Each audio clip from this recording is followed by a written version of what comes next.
कि दादा एक ही टाइम खाना खाते थे। हमारी अम्मा, हमारी चाची बैठी हैं, उन्होंने ही मुझे बताया था कि बिटिया दादा एक ही टाइम खाना खाते हैं, वो भी रात में खाते हैं, और अगर देर हो जाती है तो चाय या नमकीन या मीठा एक खा करके पानी पीकर सो जाते हैं। ऐसा नहीं है कि डांट हमने नहीं खाई है या किसी ने नहीं खाई है। अरे वो व्यक्ति बड़ा बदनसीब है जिसने अपने बड़ों की डांट नहीं खाई है।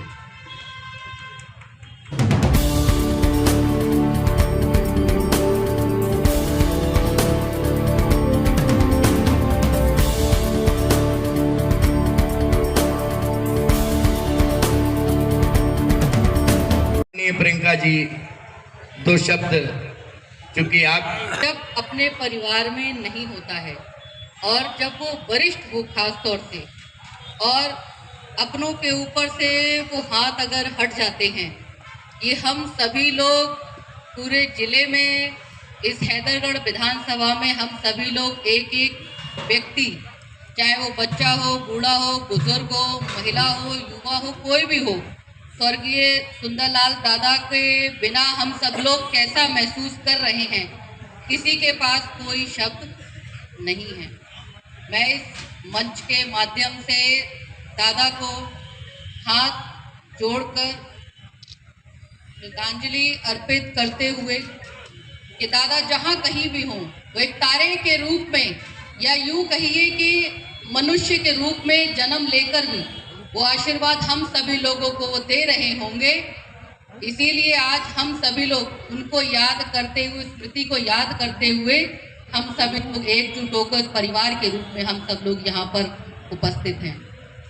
मैं वेद भैया का बहुत धन्यवाद करती हूँ, जिन्होंने हमेशा अपनी इस बहन के लिए, हमेशा एक छोटी बहन के लिए बड़े भाई की भूमिका में हमेशा रहे हैं। मैं सबसे पहले तो अपने पंकज दीक्षित भैया का, जिनके लिए मैं इतना कह सकती हूँ, दिल में कुछ नहीं है, जो भी कुछ है वो ऊपर ही है, मन में कुछ नहीं है। और हम सबके बीच में हैदरगढ़ से हमारे यशस्वी युवा विधायक, ऐसे हमारे माननीय दिनेश रावत भैया हम सबके बीच में हैं।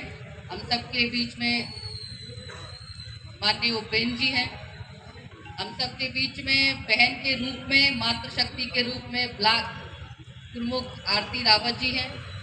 मंच पर दादा के जीवन पर प्रकाश डालने वाले हम लोग कुछ भी नहीं हैं, कुछ भी नहीं हैं। जिन्होंने सबको सब कुछ बनाया, उसके जीवन पर प्रकाश डालने की ना हैसियत, ना क्षमता किसी में है और ना होगी।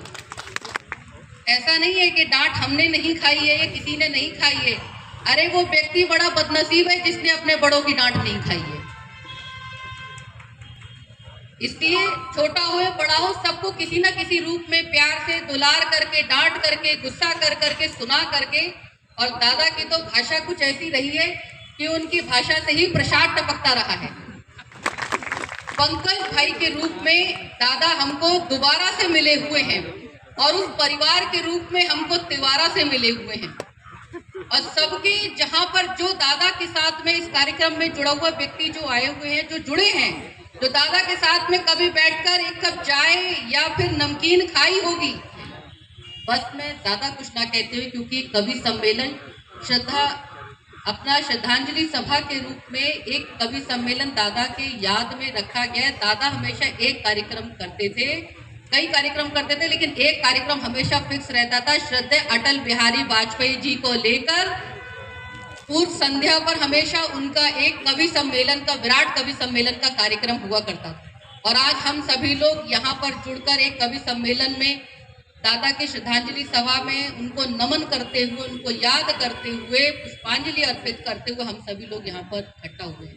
बस मैं ज्यादा कुछ ना कहते हुए इस कार्यक्रम में ज्यादा देरी ना करते हुए बस इतना ही कहती हूँ,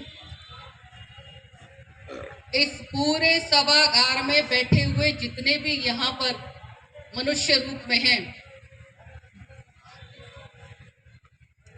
उन सबको दादा का आशीर्वाद मिलते हुए, दादा चारों तरफ हैं, दादा कहीं नहीं है किसी से दूर, सब कोई ना कोई किसी ना किसी भाव में जुड़े हुए हैं। तो दादा के लिए सच्ची श्रद्धांजलि वही होगी जो वो देखना चाहते थे कि हमारा ये भाजपा परिवार एक कुनबे के रूप में, एक कुटुंब के रूप में मजबूती के तहत वो आगे हमेशा एकजुट होकर रहे।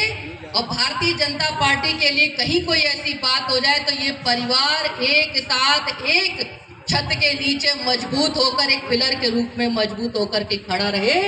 यही दादा के लिए सच्ची श्रद्धांजलि होगी। मैं एक छोटी सी बात बताकर अपनी वाणी को विराम दूंगी। मुझे नहीं पता था शुरुआती राजनीतिक काल में कि दादा एक ही टाइम खाना खाते थे।